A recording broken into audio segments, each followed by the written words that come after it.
DCLR case की सुनवाई कर महीनों लटका रहे फैसला।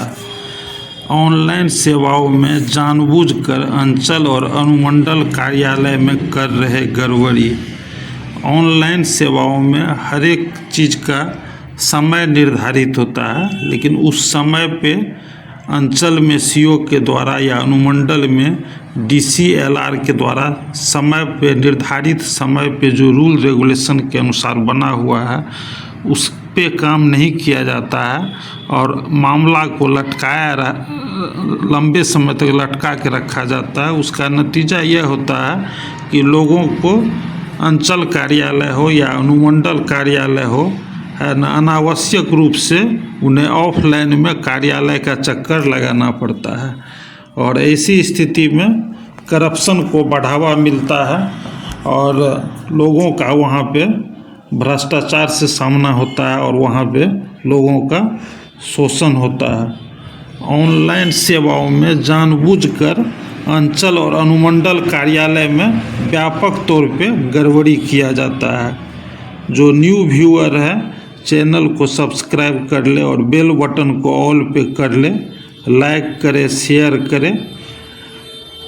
राज्य के अनुमंडलों में तैनात भूमि सुधार उप समहर्ता DCLR सरकार की फजीहत करा रहे हैं।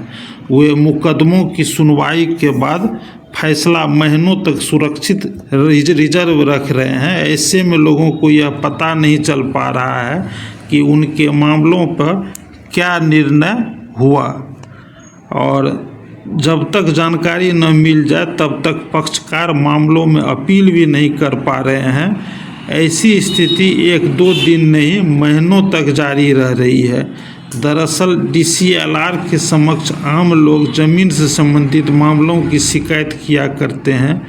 DCLR मामलों की शिकायत सुनने पर दोनों पक्षों की पूरी बात सुनते हैं। एक तो DCLR एक मामले को बरसों तक चलाए रखते हैं, इसके बाद अगर फैसला देते भी हैं तो उसे सुरक्षित रख ले रहे हैं। फैसला करने के बाद उसे लिखने में 2-4 दिनों का समय लगाना स्वाभाविक है। अधिकतम 15 दिनों के भीतर उस मुकदमे का फैसला सार्वजनिक हो जाना चाहिए, लेकिन पटना, छपरा, सारण, रोहतास, गया, दरभंगा सहित राज्य के कमोबेश सभी जिलों में इस नियम का पालन नहीं हो पा रहा है। DCLR फैसला करने के बाद उसे महीनों तक सुरक्षित रख ले रहे हैं। DCLR की इस कार्यशैली के कारण दोनों पक्षकारों को यह पता नहीं चल पा रहा है कि उनके मामलों पर क्या फैसला आया। इस कारण दोनों पक्षकार न तो अपील करने की स्थिति में रहते हैं,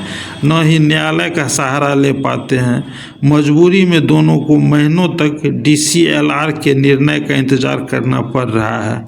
अनुमंडल में 1 साल से अधिक के मामले पेंडिंग। राजस्व मंत्री संजय सरावगी का कहना था कि DCLR प्राथमिकता देकर कोर्ट की कार्रवाई करे। अभी अधिकतर अनुमंडल में 1 साल से अधिक के मामले पेंडिंग है।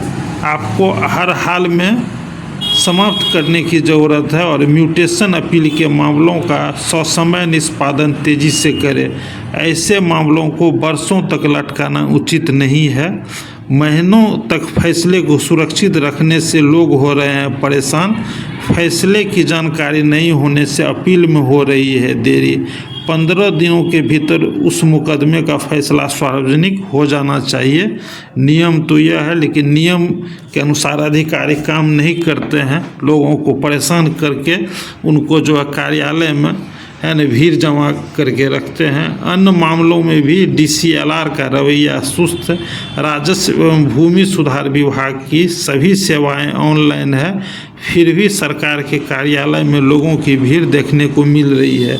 ऑनलाइन सेवाओं में जानबूझकर अंचल व अनुमंडल कार्यालय की ओर से गड़बड़ी की जा रही है ताकि लोगों को मजबूरी में कार्यालय आना पड़े। और बीते दिनों DCLR के कामकाज की समीक्षा बैठक में राजस्व मंत्री संजय सरावगी ने इस पे नाराजगी भी जाहिर की थी।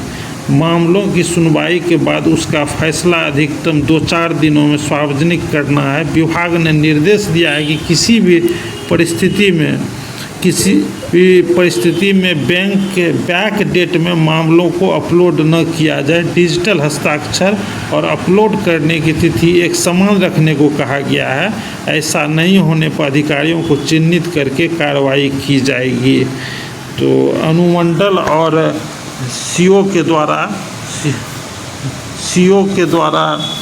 और DCLR के द्वारा कार्यालय में लोगों को जो नियम है, रूल है, ऑनलाइन का जो समय सीमा निर्धारित है ऑनलाइन सेवाओं का, उस पर काम नहीं किया जाता है और वर्षों तक, महीनों तक जो है मामला को जो है लटकाया रखा जाता है, जिसके चलते लोगों को कार्यालय में अपना समय बर्बाद करना पड़ता है। और ये ऐसा इसलिए होता है कि ताकि लोग परेशान होकर, है ना, अधिकारी को जो है रुपया देने के लिए विवश हो जाए। तो इस मामले को जो है भूमि एवं राजस्व विभाग की तरफ से ये एक न्यूज़ आ रहा था, जिससे सभी रैयतों और भूस्वामी को अपडेट किया जा रहा है।